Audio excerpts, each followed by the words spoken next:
Hello, I'm Paul Pluta. Welcome to the Paul Pluta channel. Today I'm doing a paid review. This is for Jeff from California. Remember, like, subscribe, tell your friends, and remember, man cannot live on Google Ads alone. So please think about a paid review. Think about, I do phone advice, $50 an hour. Just think about doing something to help me stay full-time because it's pretty tough. YouTube ain't an easy way to make money. Let me give you the drum. Okay, guys, here we go. I've just sent you $37.77 Australian. I intentionally sent you 50% more as I think you deserve a bonus for the time, for your time and the entertainment value of the videos you have posted. Here is a photo of my current 6-watch collection. I am relatively new to watch collecting, having collected now for only about 3 years. I have a tiny wrist, just under 6 inches. The watches are, number 1, a black dial Omega Seamaster Professional 300 automatic. I love this watch. I think they absolutely nailed the design spot on.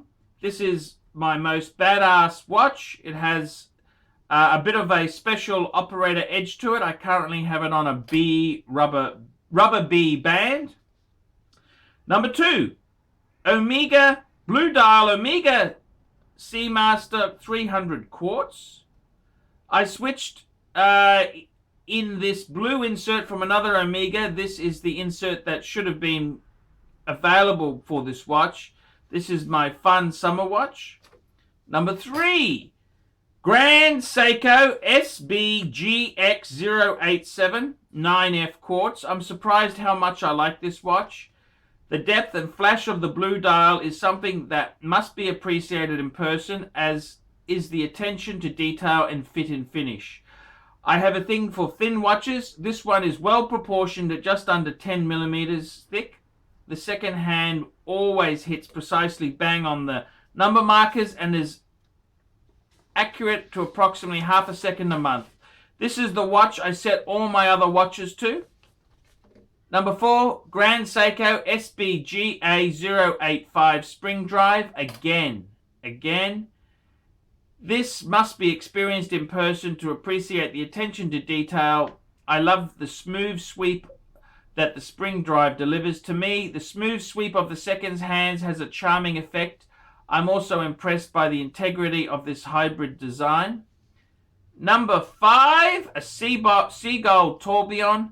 At one time, I was flirting with the idea of buying an Arnold & Son UTTE and bought this as my training tourbillon just to see if I would break it with rough use.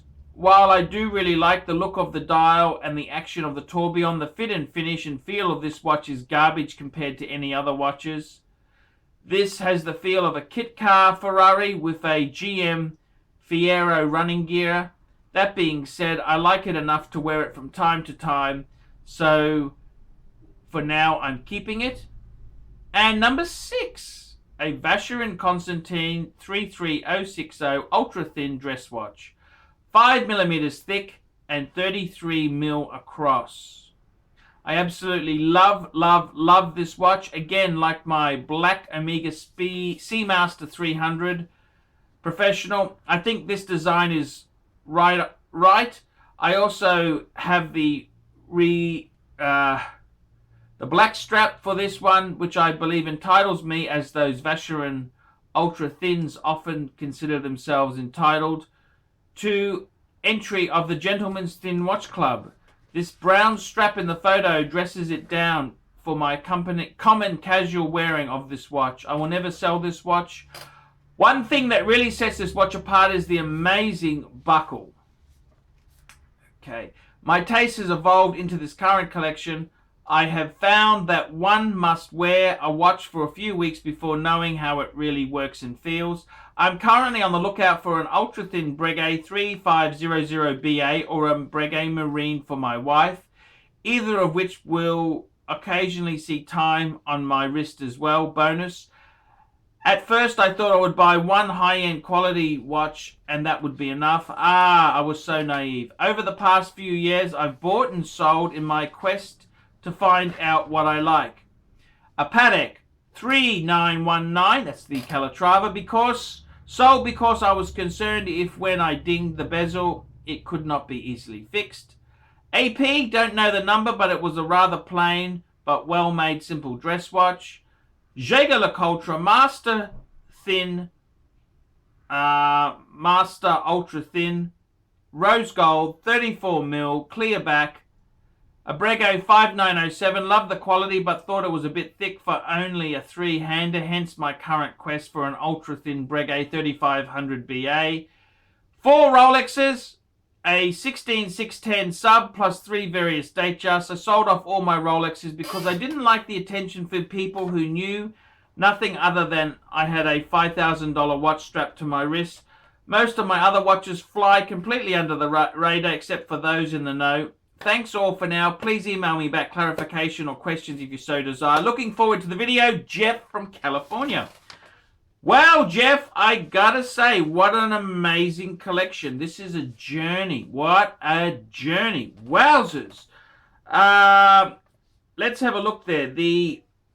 I gotta say, you know, I'm not going to give you pointers because you've really got some great pieces. The Black Dial Omega C Master Professional 300 automatic, tick. The Blue Dial C Master Professional quartz. We'll put a question mark there. The Grande Seiko quartz, tick. The Grande Seiko spring drive, tick.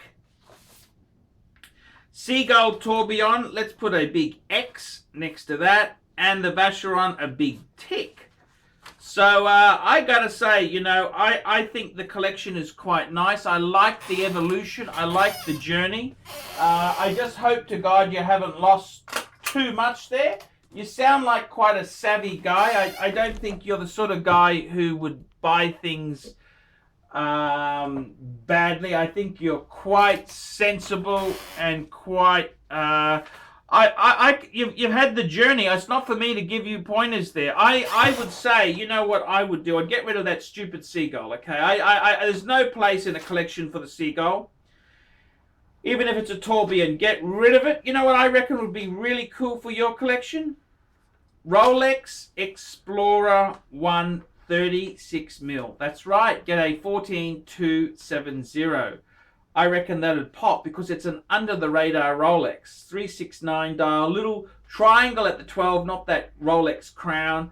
I reckon that'd be perfect for your collection because I really do think every man does need one Rolex. You do need a Rolex. I'm sorry. As much as you hate and fight that urge, I think you do need it in your collection. Rolex is just a, you know, everyone, you've got to have a Rolex. You've got to have a Rolex. The Vacheron really impresses me. I got to tell you, that is a super cool watch. The Breguet, whew, look, I'm not going to, the only concern with some of the Breguets is they are very, very tough on the resale market, but it looks like you've gone in and out of, I can tell by the quality of your collection that I don't need to educate you and tell you not to buy brand new. You already know this stuff. You already know it. There's nothing for me to be gained by telling you this. So I really think as far as the collection goes there, it's really good. It's really cool collection. It's a nice collection. Good feelings. I got good feelings with your collection.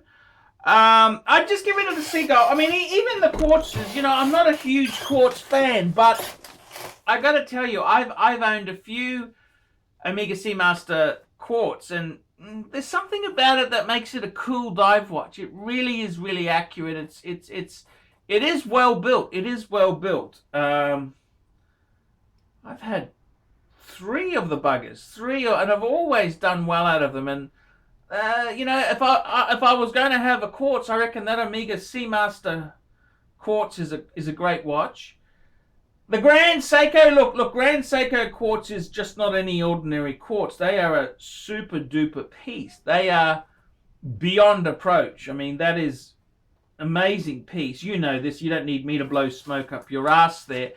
That is a cool. I mean, if you're going to go, I mean, I'm not a quartz person. I'm not a quartz. I had a few quartz. I had some luxury, super luxury quartz, and I had my ass kicked on them. I had the AP quartz. You know about that story. That was, well, so I really think I can excuse it. The Grande Seiko quartz is such a cool piece.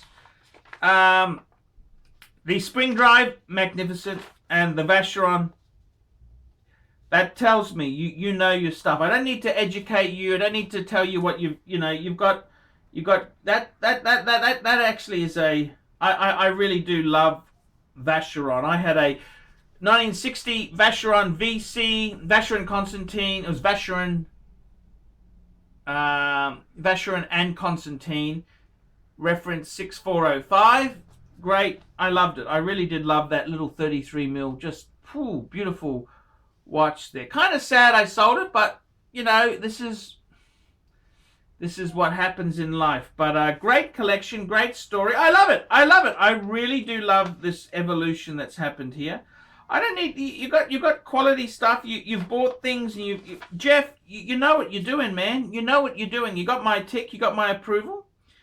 And I normally wouldn't give that if you bought 2 quartz watches, would I? I mean, geez, you'd have to do something right. So, Jeff, well done. I'm Archie Luxury. Tell me what you guys think of that.